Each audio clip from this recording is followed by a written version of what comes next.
By the year 2050, there will be a city on Mars. Not a research station. Not a temporary outpost. A city. With streets. With homes. With people who were born there, and will die there and never once set foot on planet Earth. And here's the part that should genuinely stop you in your tracks.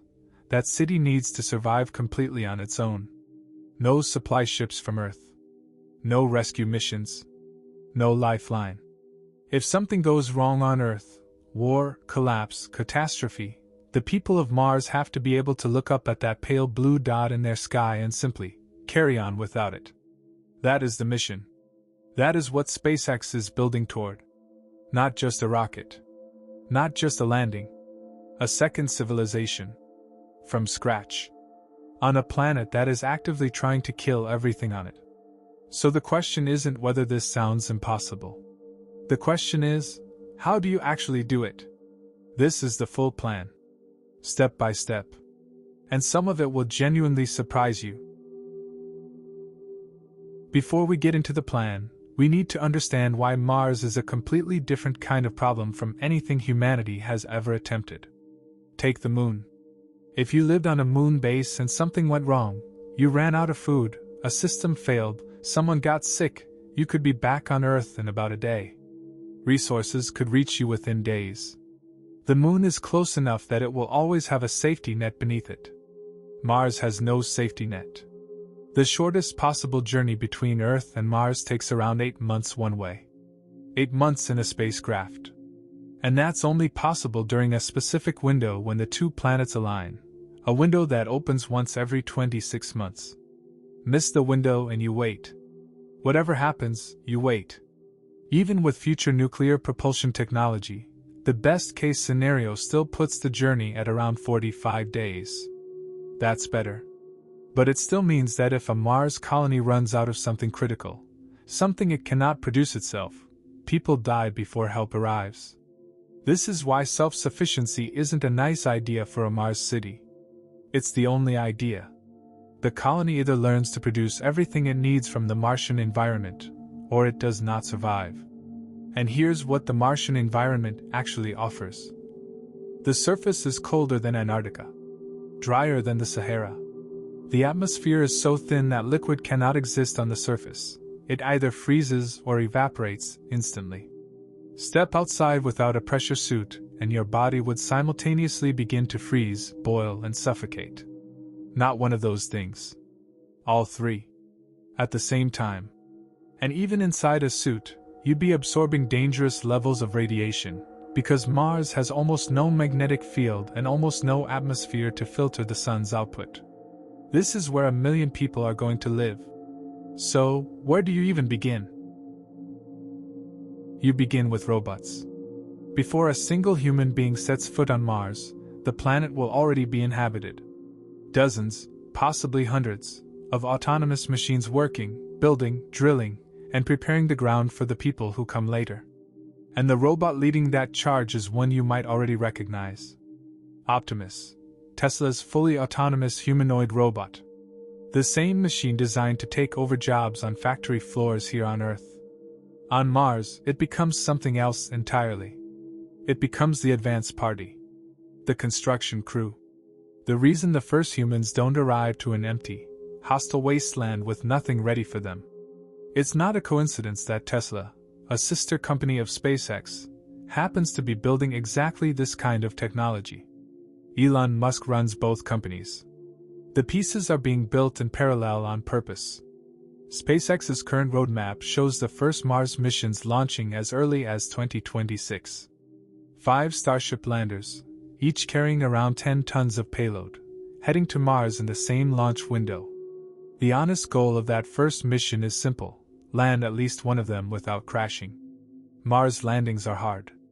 Even NASA has lost spacecraft trying. SpaceX expects a learning curve. They've always learned through failure. The difference is they fail fast, fix it, and go again. Assuming one ship lands safely and deploys a handful of Optimus robots onto the Martian surface, those robots don't have a lot to do yet. Not until the next wave arrives.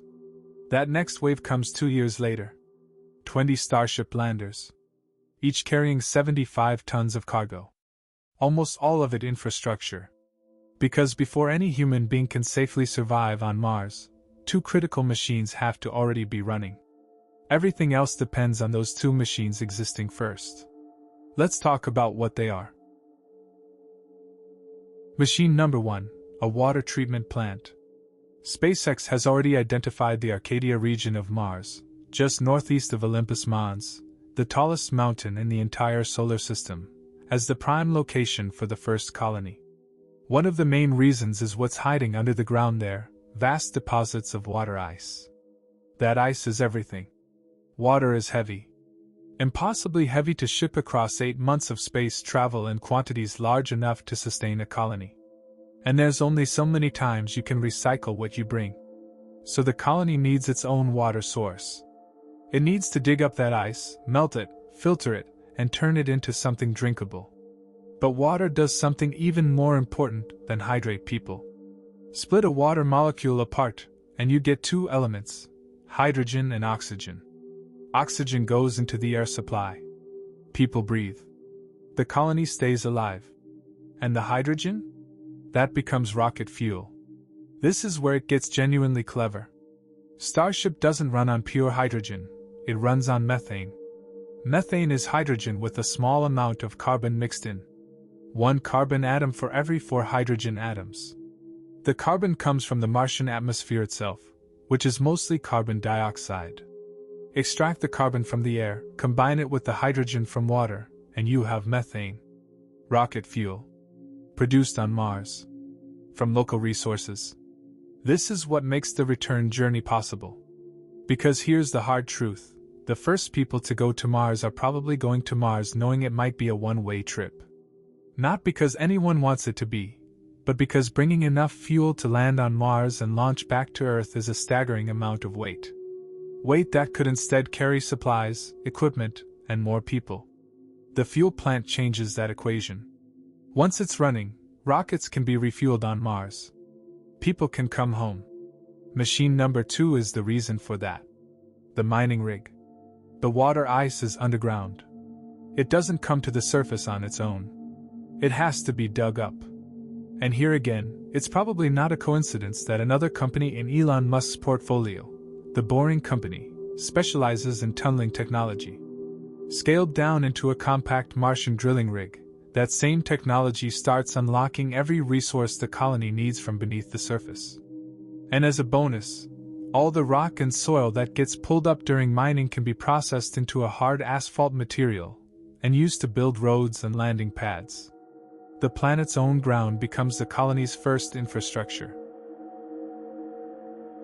By around 2030, if everything goes to plan, the robots have done their job. The water plant is running.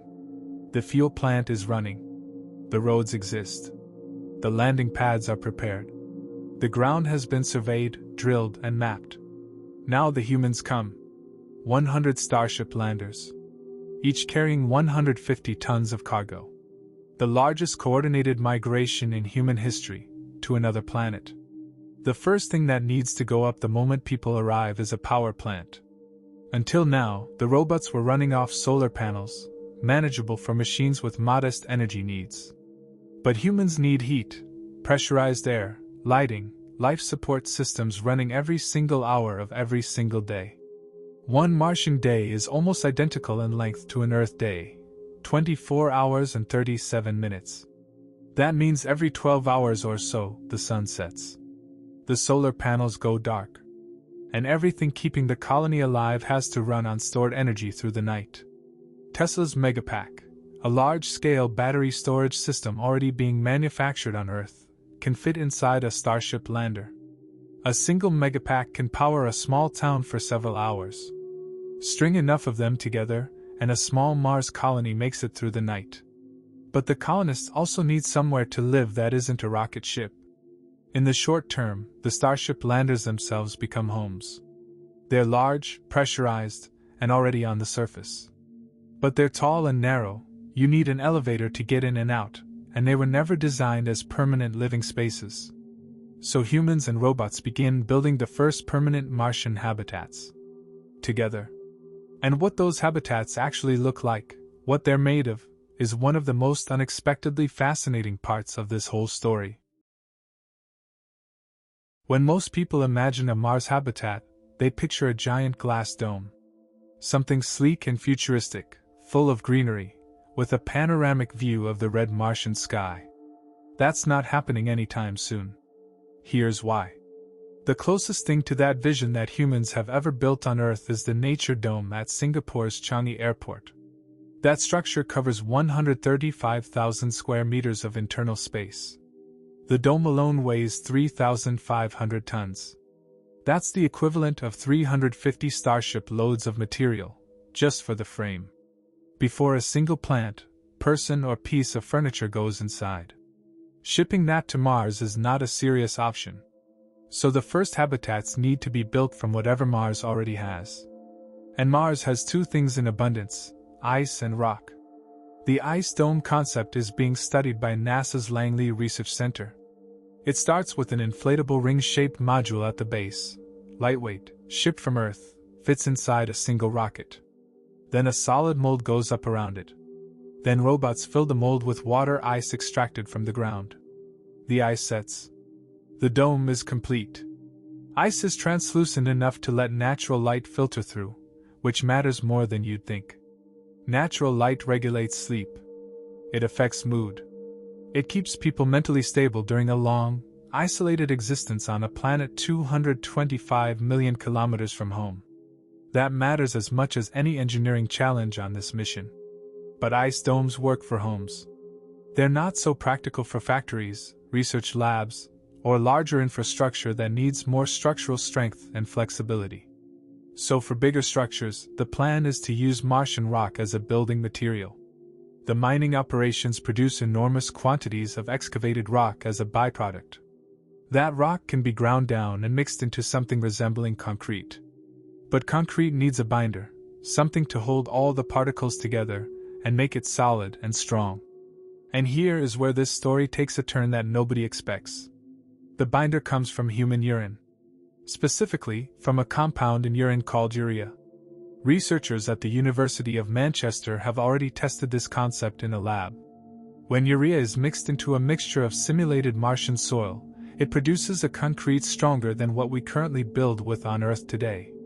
Not weaker. Stronger. It's called biocrete. And before you dismiss it as too strange to be real, medieval stonemasons used to mix animal blood into their mortar when building castles for exactly the same reason. It made the material stronger. This is the same logic, applied to a planet 225 million kilometers away. The colony will produce plenty of urine.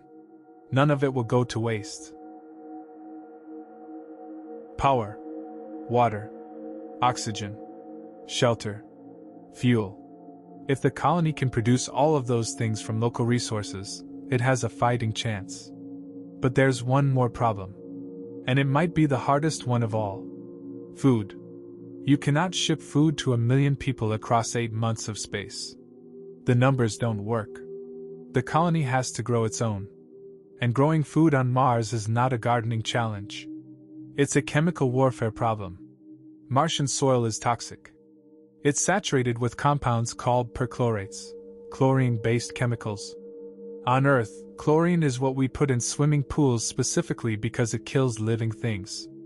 Bacteria, algae, anything biological that tries to grow in it, dead. The same goes for any plant you try to grow in Martian soil.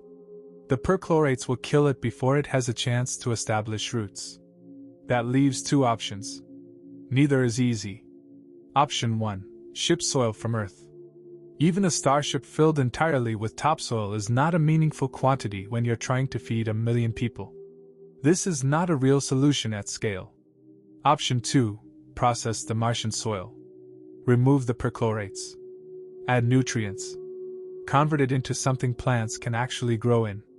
This is an entire industrial operation, a soil processing plant, added to the already enormous list of things the colony has to build and run. And then there's fertilizer. Because even clean soil needs nutrients to produce food at the scale a city requires. That fertilizer also comes from the colonists themselves.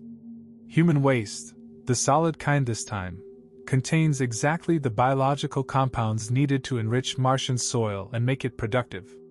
The colony of the future is going to be an extraordinarily efficient system. Nothing is wasted. Everything cycles back. Every person who eats, drinks, breathes and lives on Mars is simultaneously contributing to the infrastructure that keeps everyone else alive. It's not glamorous. It's not the gleaming sci-fi fantasy most people imagine. But it works. And in deep space, working is the only thing that matters. So let's bring this back to the beginning. A city on Mars. By 2050. 1 million people. Self-sustaining. Permanent. The plan to get there involves robots that build before humans arrive. Water ice mined from underground and split into oxygen to breathe and methane to burn. Fuel produced on the surface so people can actually come home. Habitats made from ice and rock and, yes, human urine. Food grown in processed toxic soil, fertilized by human waste. None of this is dignified. None of it is the Mars of science fiction. There are no silver suits, no gleaming corridors, no zero-gravity swimming pools. It is hard, unglamorous, survival-level engineering, applied to the most hostile environment our species has ever attempted to inhabit. And yet, look at what human beings have already done. We took a species that evolved to walk the savannah and we put it on the moon. We built machines that left the solar system entirely.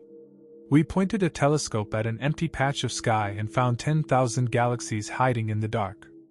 Every single time humanity has decided to do something that seemed genuinely impossible, we found a way. Mars is the next impossible thing. And unlike every challenge that came before it, this one doesn't just expand what we can do. It protects what we are. A second planet means a second chance. If something catastrophic happens on Earth, and in the long run, something always does, humanity doesn't end. It continues. From a small, cold, rust-colored world 225 million kilometers away. That's not a dream anymore. It has a roadmap, a rocket, and a launch date. The only question left is whether we move fast enough. If this made you see Mars differently, subscribe.